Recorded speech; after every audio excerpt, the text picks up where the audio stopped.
E aí, pessoal, tudo bem com vocês? Hoje eu vou me dedicar aqui a responder uma pergunta de um seguidor, para não ficar tanto naquele negócio só de refutar pessoas por aí, né? Até porque teve gente que já falou que teve seguidor mesmo me cobrando aqui, né? Se você perdesse o tempo, né, que você rebate pessoas no canal aqui, né?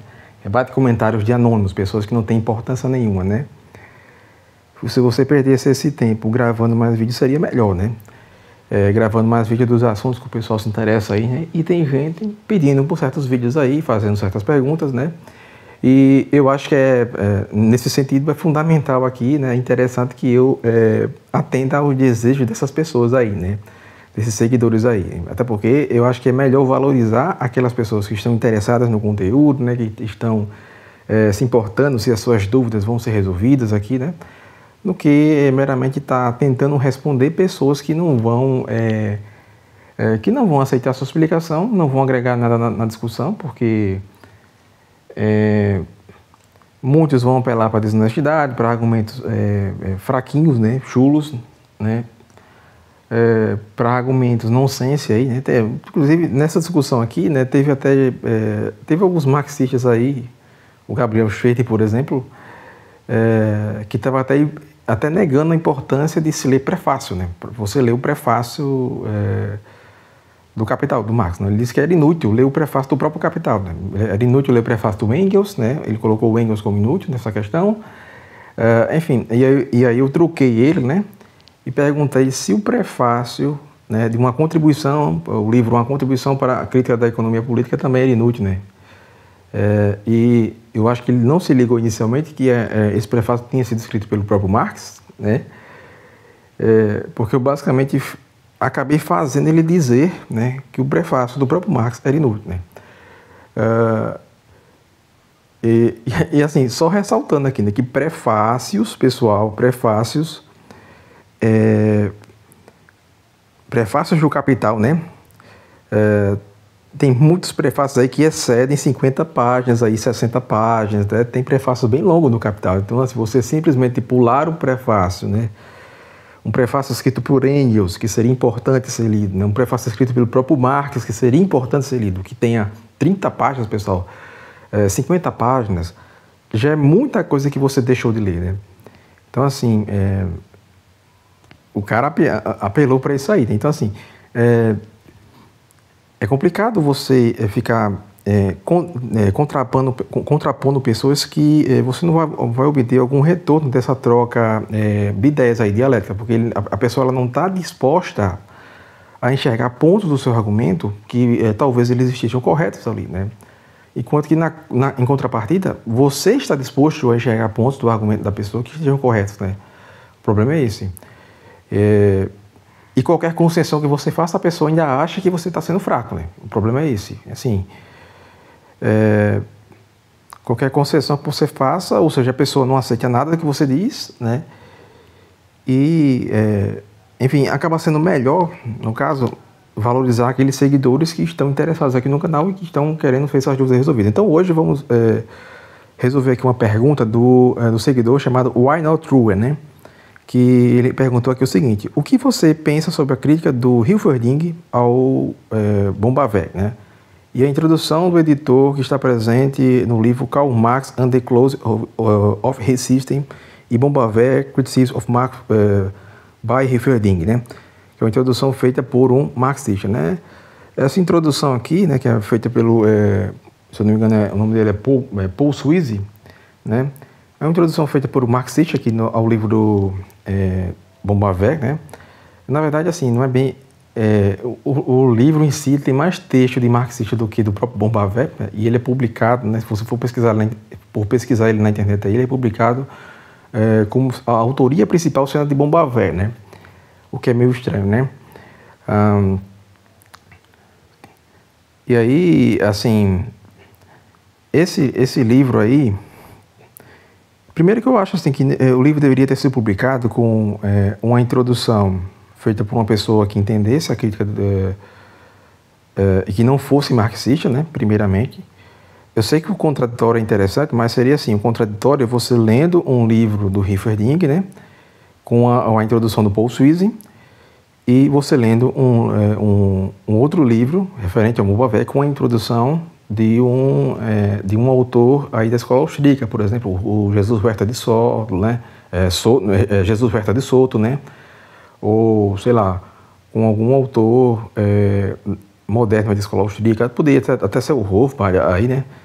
O Hofmann também fez ele escreveu um ótimo texto aí, né? Sobre Marx, inclusive o texto dele aborda também essas críticas do Mombavec, né? Mas enfim, só daí eu já vejo um probleminha aí, né? Porque não é que não seja interessante você ver o contraditório, mas assim, você vê o contraditório separadamente, né? Porque se você pega um livro que vai expor um texto do Mombavec e o livro, ele já está de alguma forma ali, né? Já na introdução ele já está fazendo a crítica a Bavec, é complicado, né? Mas assim, vamos lá. Por que eu acho que eu vou responder essa questão aqui? O que é que eu penso sobre essa crítica do Hilferding ao Mombavec, né? O que acontece aqui, pessoal? O Mombavec, o que é que ele fez, né? Ele já vinha com essas críticas a Marx, né? Já em alguns livros anteriores a esse, né? Porque esse livro a qual o Arnold Truban aqui ele se referiu, na verdade, esse aqui é um livro que surge por último aqui, referente ao último volume do Capital aqui, né? Onde Bavec ele identifica que Marx não resolveu a contradição que havia, né? E a questão é que ele já tinha percebido, né, que na verdade o próprio Marx ele admitiu dos volumes anteriores que num capitalismo que fosse mais desenvolvido, as mercadorias não seriam vendidas pelo valor de troca delas, né? Quer dizer, pelo valor, né, no caso, né? Porque o valor de troca já vai se identificar com o preço aqui, né? Mas assim, então o Marx ele tinha prometido, né? Havia essa promessa do Marx, né? Então quem fala assim, não, isso é uma expectativa mal colocada, né? Como afirmou outra pessoa aí, né? Nos comentários a uma postagem minha, né? Não, você está colocando uma falsa expectativa. Não, havia uma promessa de que Marx compatibilizasse isso aí, né? Então, o que acontece? O Marx tentou resolver esse problema, mas o Bavec disse que continuou sem ser resolvido, né? Inclusive, assim, um dos editores aí do texto do Bavec, né, ele chegou a dizer que esse texto aí do Mombavec, né, na verdade, assim, o que acontece? Ele foi considerado aí uma das melhores críticas, né, ao marxismo, né, que foram feitas naquela época, né. E essa crítica ela se propagou por vários outros países, né, nos Estados Unidos, praticamente várias das críticas sérias que vão surgir ao marxismo, né, reconheceu que o Mombavec tinha autoridade nesse ponto aí, né? Então, assim, não é aqui uma crítica mal feita, interpretação mal feita do Mombavec. É claro que você pode até discordar da interpretação dele e tal, né, defender uma outra linha de interpretação, mas você achar que foi uma crítica mal feita, assim, subestimar demais, né? Você sendo marxista, achar que a crítica foi mal feita é subestimar demais a questão. Teve muitos marxistas naquela época, inclusive, né? Por exemplo, você pega o Otto Bauer. Otto Bauer disse que Hilferding não entendeu a crítica do Bavec, né? Otto Bauer chegou a frequentar o seminário do Mombavec, né? Para ver se ele conseguia entender a natureza do problema e propor ali uma refutação de verdade, entende? Ao Mombavec. Então, o que acontece, né? No caso desse editor aí, a qual nos referimos aqui, o editor marxista aqui dessa edição aqui do livro Mombavec, né? Nessa introdução, nesse prefácio aqui, o que acontece? Né? Ele até reconhece alguns méritos do Mombavec, assim, ele não é um marxista tão desonesto assim, né? Ele é relativamente honesto, só que ele expõe algumas críticas de Hilferding sem você ter ali a contraparte, né? A possível contraparte do Mombavec em relação ao texto dele, né? Porque veja uma questão aqui, né? Veja uma questão, porque o que acontece, né? Ele até assim, ele fala algumas coisas até elogiosas ao Mombavec, né? Ele diz assim que o conteúdo, né, von Bavinck era um debatedor afiado, né, que foi uma das críticas mais importantes, né, que não pode ser menosprezado e tal, né, embora que eu acho que ele até subestimou um pouco aqui, né, a força da crítica do von Bavinck, mas assim, ele disse que o conteúdo, né, da crítica do von Bavinck ficava ainda preso a princípios da teoria da utilidade marginal, e por isso que não... Assim, ele subscreve, né, a mesma crítica de Hilferding também, que vai dizer que não, ele está tentando enxergar a teoria de Marx através dos princípios da teoria da utilidade marginal, teoria do valor subjetivo, né, que é baseado em outro paradigma. Então, a questão aqui seria uma questão mais metodológica, né? Só que acontece, né? O que acontece?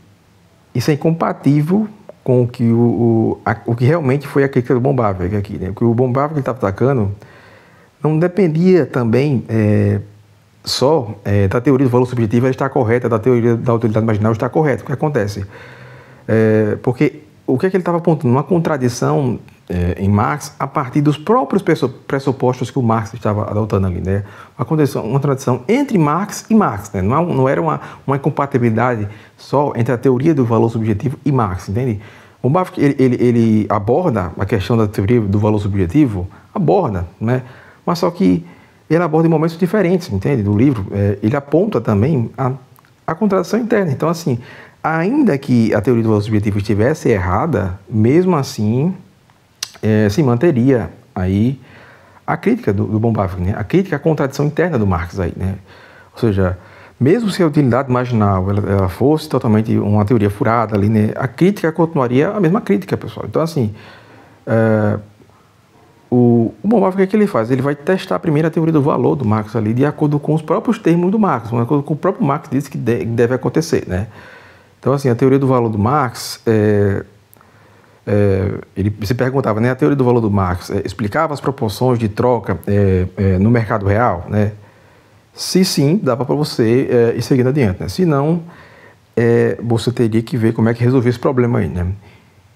Então, assim, o que acontece, né? Partindo disso aí, o von Bavinck ele vai dedicar 2 capítulos, né? Ele vai resumir as ideias do Marx sobre o valor, sobre mais-valia, né? Sobre taxa média de lucro, ou seja, para quem acuse, né? Von Bavinck ele está fazendo uma crítica ao texto do Marx sem ter antes tentado compreender Marx. Na verdade, von Bavinck primeiro ele leu Marx, ele resumiu, né? Ele sintetizou o que era, né, o pensamento do Marx sem fazer a crítica ainda, né? E depois ele vai lá e faz a crítica, né? Ou seja, entenda que a coisa aqui é muito, assim, é muito diferente do que muita coisa que você vê por aí. Inclusive, eu acho que é até um pouco diferente do que a crítica do Hilferding ao von Bavinck, né? Que o Hilferding ele não teve essa mesma meticulosidade para criticar o von Bavinck, né? O von Bavinck teve essa meticulosidade para criticar o Marx, né? Mais ou menos como aconteceu uma vez, né? Mário Ferreira dos Santos, aí, um grande intelectual brasileiro, foi debater com o marxista, né? E uma das primeiras partes do debate, ele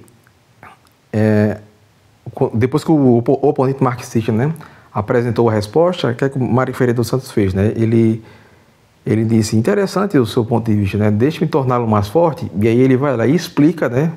Ele reexplica o ponto de vista do adversário, né? Com argumentos ainda melhores, mais contundentes, né? E chega até um ponto em que os seguidores do Mário Ferreira dos Santos pensam que, nossa, o professor virou comunista, né? E aí logo em seguida o Mário Ferreira dos Santos começa a demolir o edifício marxista por inteiro ali, né?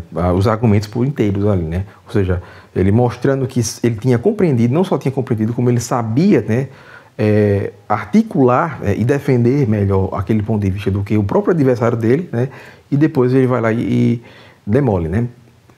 Então foi isso, né? O von Bavinck, no início, ele vai resumir as ideias do Marx sobre valor, sobre mais-valia, né? Sobre taxa média de lucro, sobre preço de produção, né? E ele sempre alegava que fazia isso para você conseguir manter a conexão entre o que o Marx realmente disse, né, e a crítica que ele realmente quer fazer, né? E aí, depois de fazer essa exposição, o que é que acontece, né? Ele vai concluir, né, ele vai fazer as críticas a Marx e vai concluir que não tinha Marx ele não tinha uma só teoria do valor, mas duas teorias do valor, né? Ele tinha uma no volume 1 e uma outra teoria do valor no volume 3 aí, né? Então, o que acontece, né? E uma coisa interessante, assim, no sentido que o von Bawerk ele dava esse termo, né? Que é a proporções de troca de mercado, você tinha duas teorias de valor ali que elas vão levar a resultados diferentes aqui, não só resultados que se manifestam de vez em quando, né? Mas assim que vão levar resultados que uma está afirmando que uma coisa acontece sempre, né? E outra tá afirmando que uma coisa não acontece nunca, né? Ou quase nunca, e que desvios seriam infrações, né? E que aconteceriam assim como uma exceção, assim, não seria nem exceção, é mais do que uma exceção, né? Seria uma infração, na verdade, né? E aí somente depois é que você vai ver o von Bawerk, né, ressaltando essas questões concernentes a teorias do valor subjetivo, né, apresentando como uma teoria que explica melhor e tal, né. Então, assim, como o von Bawerk ele tinha abordado a questão da teoria do valor subjetivo, Hilferding e outros críticos eles se aproveitaram, né, para pegar essa crítica do von Bawerk e dizer, não, ele está avaliando o texto do Marx com base num ponto de vista aqui que de acordo com critérios dessa teoria que é diferente da do Marx aí, né? Ele desloca o debate por uma questão mais metodológica aqui, né? O que eu vejo que ainda continua um problema porque assim você não está tocando de fato no que o von Bawerk ele de fato argumentou, e outra, né, semelhante, né, ao que fez um rapaz aí, que o Henrique, inclusive, respondeu ele recentemente aí, sobre praxeologia, né, no Instagram.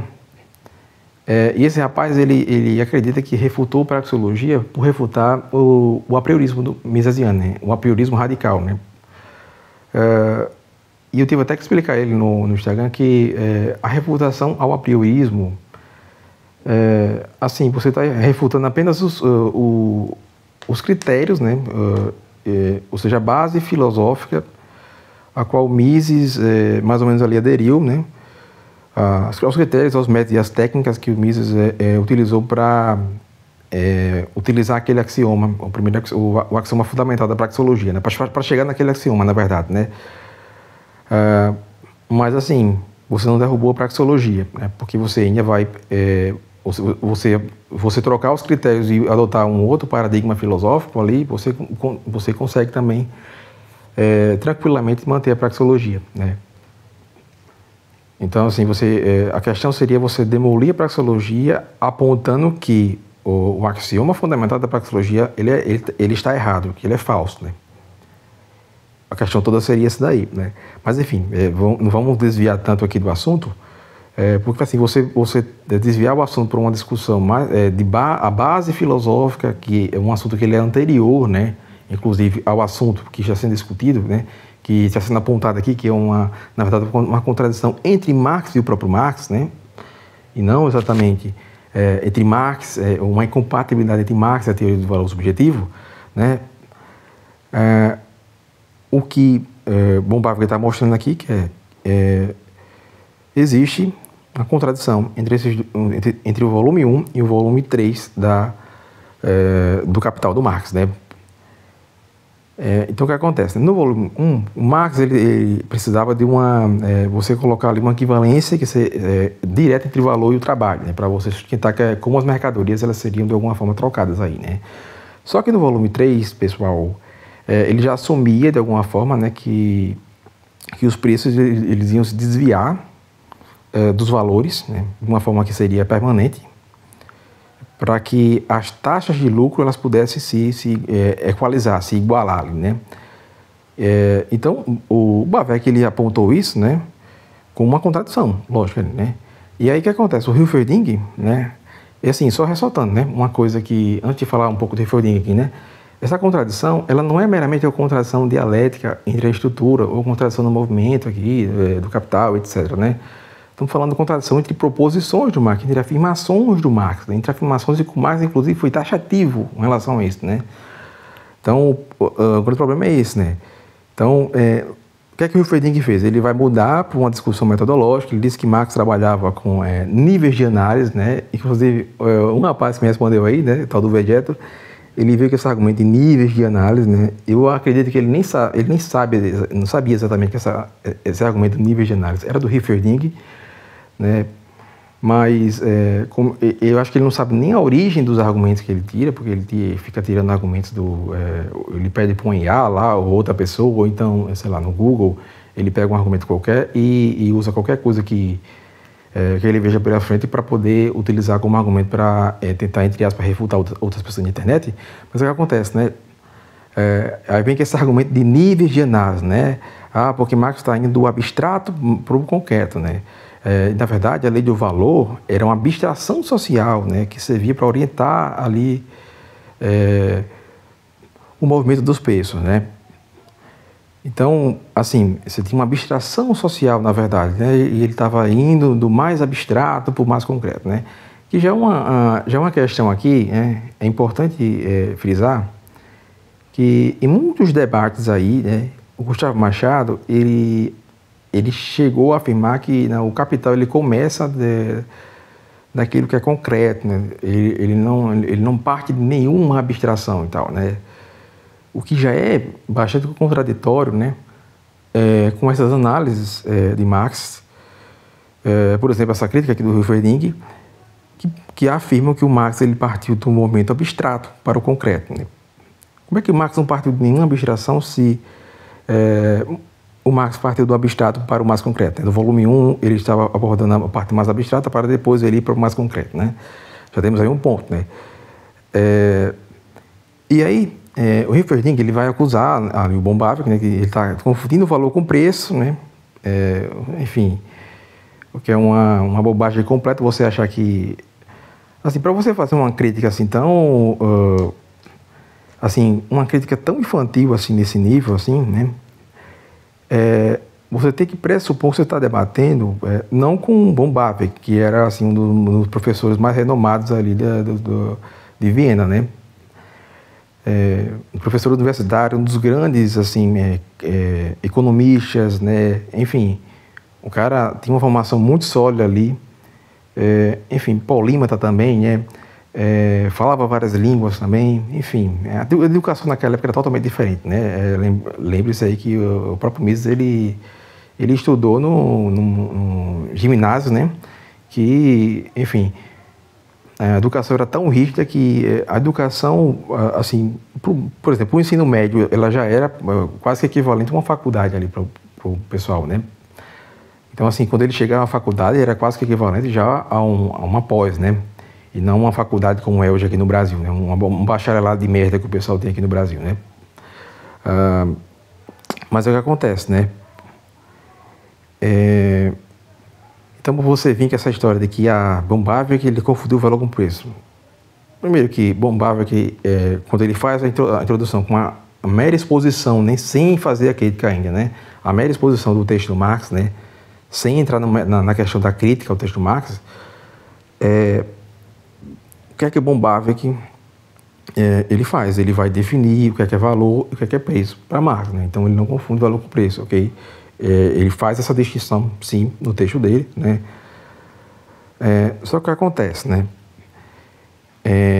E aí vai vir aquele argumento do agregado, né? Não, veja, né? O Hilferding ele vai reafirmar, né? No agregado o negócio se salva aqui, né? Você pega a soma dos preços de produção, que vai ser igual à soma dos valores, né? E que o lucro total vai ser igual à mais-valia total também aqui, né? Só que acontece, né? Quem vai entrar depois, né? Porque aí também vai ter um problema algébrico aí que nem o von Bavek também vai entrar nesse detalhe técnico e nem o próprio Hilferding também vai abordar isso, porque havia de fato um problema ali no Marx, que é que mesmo vai surgir um autor, né, depois chamado Bortkiewicz, né? Que ele vai tentar meio que salvar ali o esquema do Marx, né, arranjando, né, tentando consertar alguns problemas algébricos, né, que o Marx tinha cometido ali, mas que de alguma forma poderia, né, se ele consertasse aquele problema, mostrar que no raciocínio geral o Marx estava certo, né, e depois no final ele descobre que não, estava errado, né, enfim. que não era compatível também, né? Que havia de fato um problema que deveria ser reformulado. Pelo menos nesse aspecto, né? O editor aqui, né, do prefácio, que é marxista, ele foi honesto intelectualmente, né? Que havia de fato um problema ali. Mas eu acho que faltou um pouco, né? Ele reconhecer que de fato havia uma contradição ali, e Bombava ele não foi de fato refutado aí dessa contradição, né? Não só esse editor aqui, né? Não só o editor do prefácio, mas assim, eu já li alguns trabalhos acadêmicos aí que fazem uma revisão, né, da discussão metodológica aí, porque depois essa discussão ela vai ter 3 fases, né? Vai ter o primeiro problema da contradição, né, que vai vir críticas de Bombava e similares aí, de autores que fazem a mesma contradição, a mesma crítica dessa, apontando a mesma contradição, né, no texto do Marx, o mesmo ponto de contradição, né, e vai ter uma segunda fase aí que vai ser o problema da transformação, né? O foco maior vai ser na transformação e não tanto na contradição, né? Se Marx conseguiu de fato fazer essa transformação, ou seja, não é que havia uma contradição lógica insolúvel, mas que poderia haver uma contradição apenas parcial ali, né? E que você arrumando a parte algébrica ali, você conseguiria resolver a questão, né?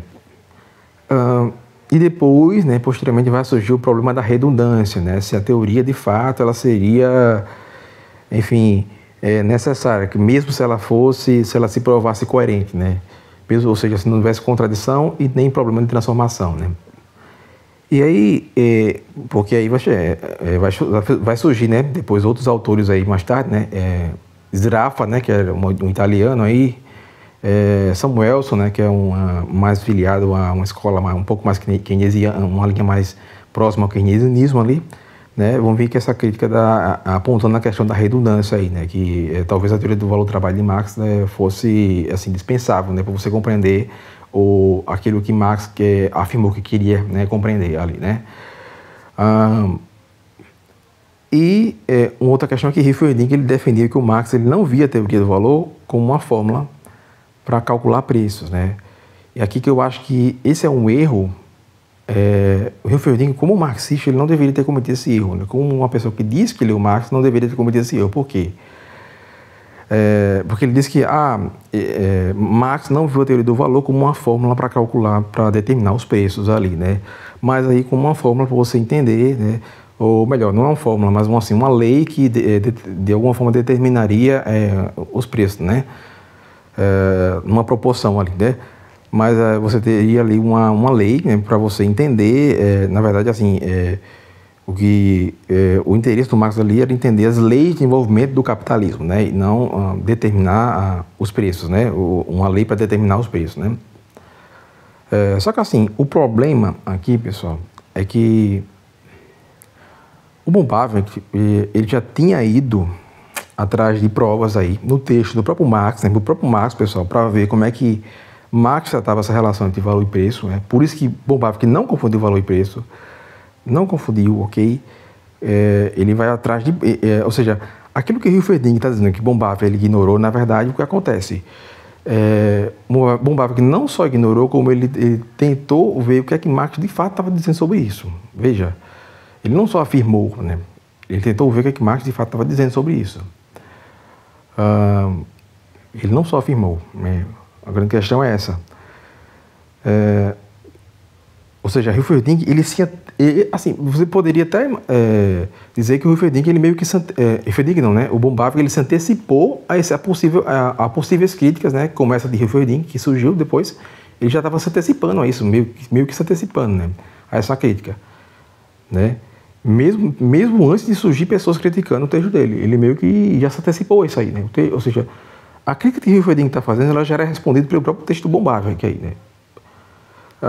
Porque o Hilferding, ele está tratando o Bombava como se o Bombava não tivesse lido o texto do Marx, não tivesse sido meticuloso, que na verdade, o que na verdade ele foi, né? Ele está tratando como se, assim, Bombava que não levou isso aqui em consideração. Aí você vai no texto de Bombava e está lá, Bombava abordando esse ponto, né? Bombava expondo o que Marx defende, esse ponto, de tal e tal forma, né? Com os detalhes ali, não só afirmando por cima, assim, né? Não só afirmando que com uma interpretação, né, tirada, né, que geralmente aparece sempre depois desse tipo de interpretação, né? Para tentar justificar uma incoerência que o pessoal, assim, interpretações heterodoxas do texto de Marx sempre surgem depois para você tentar justificar uma incoerência, né? Uma contradição que foi apontada, um problema que foi apontado, né? Para tentar livrar Marx das críticas aí, né? Então o que acontece? Bombava que ele vai mostrar, né, que Marx escreveu que o valor de troca ele é a expressão necessária da manifestação do valor, ou seja, para Marx ali o valor que é determinado pelo trabalho aparecia assim, vai aparecer ali nos preços de troca, né, e que os desvios, esses desvios eles eram tratados como algo, como uma infração à lei de troca das mercadorias ali, né. Então, o que ele vai fazer? Ele vai insistir que havia, né, uma pretensão de validade universal dessa lei, que dava para entender que ela seria a força determinante por trás dos preços aqui, né? Isso já desde o primeiro volume, né? Então, no primeiro volume cai por terra essa ideia de referir que Marx não via a teoria do valor como uma forma para calcular preço, né? Porque se Marx via uma coisa no primeiro volume e depois vê uma coisa no terceiro volume, ou você admite que ele tem duas leis do valor, né? Ou você admite que o que você está expressando que era o que Marx enxergava ali, na verdade, o que você está expressando não está de acordo com o texto do próprio Marx, né? E aí, isso para você, como marxista, é uma vergonha, né? Você defender uma coisa dessa, né? Indo contra o que o próprio Marx está afirmando no próprio texto dele, né? Então, você insistir, assim... essa questão da infração da lei de troca das mercadorias, né, como Marx fala, esses desvios eles seriam infrações, né, você insistir na validade universal dessa lei, né, dava a entender, né, ou seja, que ela seria a força determinante, sim, por trás dos preços, aí, ainda no volume 3, né, e não só no volume 1, né, mas isso, lembrando que isso já aconteceu no volume 1, né, e Hilferding está negando isso, né. Só que, veja, no volume 3, o Marx ele admite que a concorrência igualava as taxas de lucro aqui, né? Então, assim, eu vi várias pessoas vindo com o argumento da concorrência aí, né? Não, porque a concorrência serve como mediação aqui, né? Vários marxistas aí apareceram naquela minha postagem com essa questão da concorrência. Veja, Bombava que também aborda essa questão da concorrência. Então, assim, não está ignorando isso. Nenhum dos críticos sérios de Marx está ignorando isso aí, pessoal. Você vem com argumentos muito básicos, achando que você vai desmontar a crítica. Sério, isso é você subestimar muito, na verdade. É você subestimar demais a crítica aqui, né? Então, o que acontece, né? O que acontece, né? O Marx havia afirmado que só podia acontecer se as mercadorias não se trocassem segundo o valor do trabalho, né? Veja, ele está afirmando que isso só podia acontecer se as mercadorias não se trocassem segundo o valor do trabalho, mas segundo os preços que se desviavam dele, né, que seria aí os preços de produção, né, que equivalentes ao preço natural já havia um conceito parecido aí, né, lá em Adam Smith, né. E aí vai surgir outro problema, né, que o Bortkiewicz, né, ele vai apontar isso aí depois, né, não é tanto foco aqui, mas assim, o ponto é que Hilferding ele aceitou essa questão das igualdades, essa soma, né, que o pessoal fala, né. Quando foi mostrado que a lei do valor não estava funcionando, o pessoal vai e diz, Hilferding faz, né, e apela para o argumento da soma, que foi o que o Marx também fez, né. Aí vai apelar para o argumento da soma das igualdades dos agregados, né. Só que a falha que Bortkiewicz disse, que ele apontou aqui na verdade, né, mesmo você considerasse isso, Marx não ajustou os insumos aqui, né? No texto original, o Marx está colocando insumos que são medidos no valor e produtos que são medidos numa unidade diferente para preço de produção, né? Então, se ele fazia isso, não tinha como você fazer a contabilidade ali fechada, né?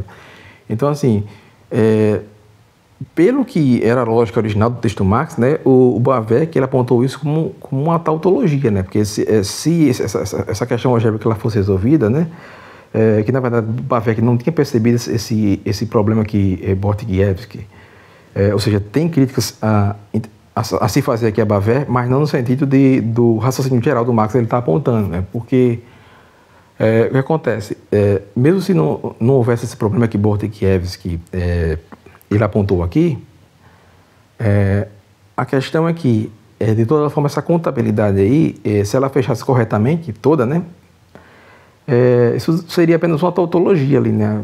Seria apenas você afirmando que aquilo que entrou é a mesma quantidade daquele que saiu, né?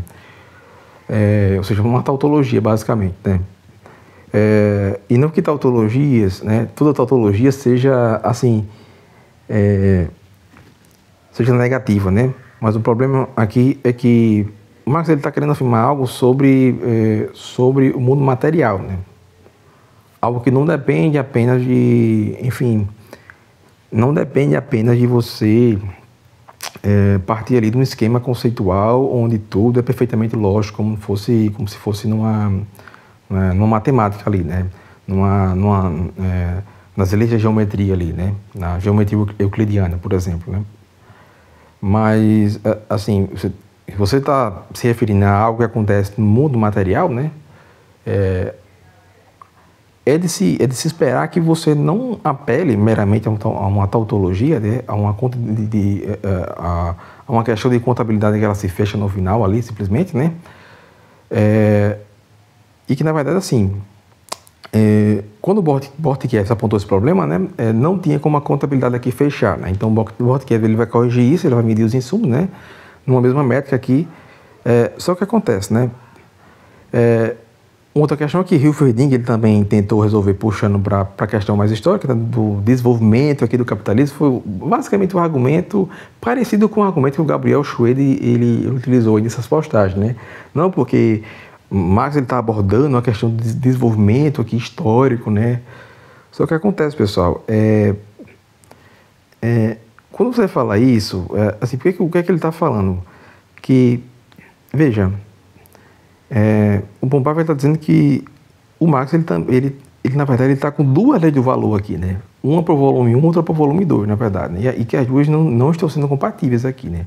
Se você afirma que a lei do valor do volume 1 ela continua valendo no volume 3, né? O que acontece? Né? Enfim, isso vai valer tanto no estágio anterior ao capitalismo, como também no capitalismo. Então, assim, você vai lá para a questão histórica, né? Não, porque isso foi se desenvolvendo com o tempo e tal, e a lei valia dessa forma lá atrás, e agora não vai valer mais dessa forma lá na frente, né? Você está com duas leis do valor aí, né? E isso eu estou até considerando a questão do Ceteris Paribus aí, né? E tudo mais, mas o que acontece aqui é o seguinte, né? O Hilferding ele vai com esse argumento histórico, né, dizendo que a lei do valor vai funcionar diretamente na produção simples de mercadorias ali, né, e que no capitalismo aparecia modificada ali, né, pelos preços de produção, né. Então, pelos preços de produção aqui, né.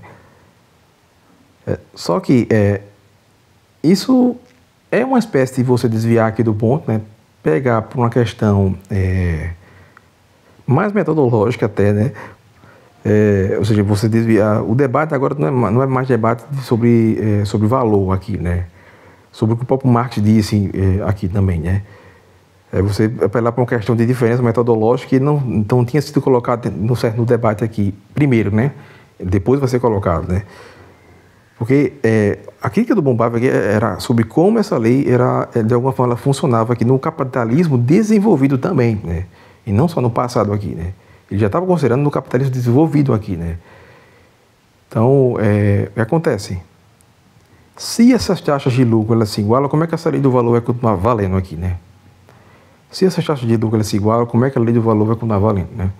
Então, o Hilferding ele vai responder que essa lei do valor ela vale em última instância, né? Sempre esse apelo à questão da última instância aqui, né? Que também é uma outra expressão que surge numa outra questão aí, né? Que da questão lá da teoria da história do Marx, né, que alguns marxistas dizem que não existe, ou que não existe determinismo em Marx, né, isso já é uma outra questão para outro vídeo aí, né, só que Hilferding está insistindo nessa questão dos desvios, eles vão se compensar no agregado, que foi o que o Marx também falou, né, só que ele está só repetindo o argumento do Marx, né, como se, assim, Bombava, o que ele faz? Ele expõe os argumentos do Marx e expõe as suas considerações sobre esses argumentos, né? Ou seja, Bombava que ele fala, Marx falou X, Y, Z, né? E eu penso A, B e C sobre isso, né? E aí o que é que o Hilferding ele vai responder? Ele vai só repetir o que o Marx disse, né? Você está errado porque Marx falou XYZ, né? Você não fez exatamente a conexão, né? Uma resposta adequada seria, né? Marx está errado porque, ou melhor, Bombavik está errado porque Marx afirmou X, Y, Z e Bombavik afirmou A, B e C, e A, B e C não tem conexão com X, Y, Z, né? E ele demonstrar por que não tem conexão, né? Isso seria um contra-argumento adequado, né? Mas você meramente repetir o mesmo ponto do Marx não é um contra-argumento, né? Então, assim, e uma outra questão, né, que eu vi muitos autores aí, esses autores que fazem essa revisão metodológica aí, né, eu já li mais de um artigo de revisão, né, a maioria tem 40 a 50 páginas aí, sobre esse debate aí, né, ao longo da história, né, que faz essa divisão, né, em 3 fases aí, né, que problema da contradição, problema da transformação e problema da redundância, né. Geralmente eles dizem não, que Bortkiewicz refutou Bombavik, né? O que Höfenig refutou, mas Höfenig não entrou nem como eu mostrei a vocês aqui, não entrou nem na questão, né? Ele vai abordar uma outra questão que é anterior a isso, que não se compatibiliza com o que Bombavik estava realmente abordando ali, né? E no caso aqui de Bortkiewicz, né, na verdade ele teve que consertar os erros do Marx para poder... enfim, se você precisou consertar o texto do Marx, a crítica de Bombavik ela ainda está correta considerando o texto original do Marx, né? Ela ainda está correta considerando o que ele apontou no texto original do Marx, né? E aí, é óbvio que assim, já existem leituras posteriores que vão tentar, né, modificar a interpretação, né? Por exemplo, o pessoal da leitura temporal, aí, a interpretação temporal, aí, né, o pessoal da TSSI, só que assim, o que acontece, assim, você considerando essa leitura posterior, né, com outra interpretação do texto do Marx, né, e mantendo o que o Marx falou no original, de alguma forma, né, eu vejo que dessa forma você poderia até, digamos, apontar que Bavinck ele foi refutado aí, né? Porque você conseguiu bater diretamente nas premissas do Bavinck, né? Você derrubar um argumento é isso, né? Você refutar um argumento de fato é isso, você conseguir bater nas premissas, né? Por exemplo, você derrubar a praxeologia, você conseguir bater na premissa ali do Mises, né? Ou então, assim, não é nem exatamente bater na premissa, mostrar que aquela premissa, né? Ela não é verdadeira nem parcialmente verdadeira, né? Ela poderia ser até ser ao contrário, né? Porque a premissa ainda poderia se salvar, né? Se fosse consertada, né? Mas assim, seria você conseguir bater nas premissas do Bombavik, né? Mostrar que a interpretação dele está incorreta e tal, né? E que ela não procede, né? O que não foi feito, porque eles nem sequer chegaram a debater em si o que o Bombavik falou, de fato, aqui, né? E as interpretações que mostraram, na verdade, os argumentos de Höfenig, né, de que a lei do valor não era para determinar preços ali, no texto do Marx, né? A lei do valor, de alguma forma, sim, tem uma relação com determinação de preços, sim, né? Então, o que acontece aqui, né? Você tem críticas aí que, se você considerar, né, a de Bortkiewicz não refuta Bombavik, porque a crítica de Bombavik era com relação ao texto original do Marx, né? Então, o texto original do Marx ele ainda está refutado nesse aspecto, né? Se você adotar uma outra interpretação, aí você pode pensar, né, em refutação a Bombavik, né? Mas aí o engraçado é que essas interpretações posteriores elas só surgem depois, né, que já foi apontado uma contradição ali, né? Para você tentar salvar Marx da contradição. O que eu acho que é uma coisa muito conveniente, porque você sempre pode ficar mudando, né? Sempre que você apontar uma contradição numa versão da interpretação, né? De uma interpretação específica de Marx, né? Aí você vai lá e você modifica essa interpretação para outra coisa, né? E aí você atualiza a interpretação sempre que alguém apontar uma contradição, né? E aí você vai criando lá toda uma tradição marxista, basicamente autorreferente ali, né? E que não aceita nenhuma crítica externa a ela, né? Porque é isso. Por que esse tipo de leitura só aparece depois, pessoal? Porque é conveniente aparecer depois, né? Porque para mim tudo indica, na verdade, que a leitura correta foi a do Bombavik aqui, né? que ele foi, na verdade, você percebe pelo texto dele, ele foi minucioso, que ele está cheio de citações de Marx ali, né? Tanto citações diretas, indiretas, paráfrases, ele separa uma parte do livro só para expor, pessoal, separadamente o que o Marx, ou seja, o resumo, a síntese do que o Marx pensa, né? E essa síntese, ela tem várias referências ao texto do Marx, várias notas de rodapé, tem um excesso ali de notas de rodapé, até, inclusive, né? Tanto que ele se preocupou em criticar exatamente o que o Marx tinha falado, e não o que o pessoal acha que o Marx teria dito, né? O que o pessoal acha que o Marx falou, criticar exatamente o que ele falou, né? Exatamente o que foi posto naquele texto ali, né? Então é isso aí, pessoal, né? Paramos por aqui e é nóis.